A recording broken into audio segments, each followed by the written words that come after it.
Once upon a time, in a small, quiet village nestled between rolling hills, there was a scrappy little dog named Max. Max wasn't like the other dogs in the village. While they were content lounging in sunbeams and chasing butterflies, Max dreamt of adventure. He'd spend hours gazing at the distant mountains, imagining hidden valleys and roaring rivers. His tail would thump a restless rhythm against the worn wooden floorboards of his home, a small cottage overflowing with the scent of baking bread and lavender. One day, a traveling circus arrived in the village. Brightly colored tents popped up like exotic flowers in the town square, and the air buzzed with the sounds of exotic music and excited chatter. Max, captivated by the spectacle, slipped away from his sleeping owner and followed the enticing sounds. He squeezed through a gap in the tent flaps and found himself in a world of wonder. Acrobats soared through the air, clowns tumbled hilariously, and a majestic lion paced in its cage, its golden mane gleaming under the tent lights. Max, usually shy, felt a surge of bravery. He barked a greeting, startling a nearby clown who, instead of being annoyed, burst into laughter. The clown, whose name was Pip, tossed Max a small, bright red ball. Max and Pip became fast friends.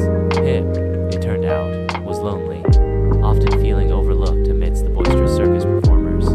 Max, in turn, found a kindred spirit in Pip's quiet kindness.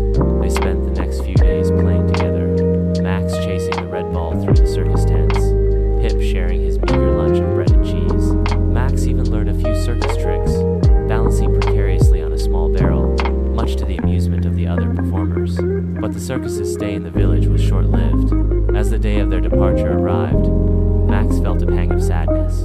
He had found adventure, friendship, and a sense of belonging he'd never known before. Pip, seeing Max's distress, slipped him a small, worn leather pouch.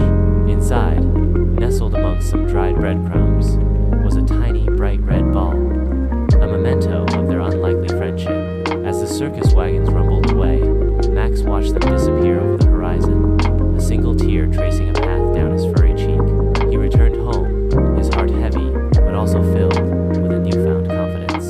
He was still the scrappy little dog from the quiet village, but he was also more than that. He had lived an adventure, forged a friendship, and discovered a strength he never knew he possessed. And though he still gazed at the distant mountains, he knew that the greatest adventures sometimes happen in the most unexpected places, right in your own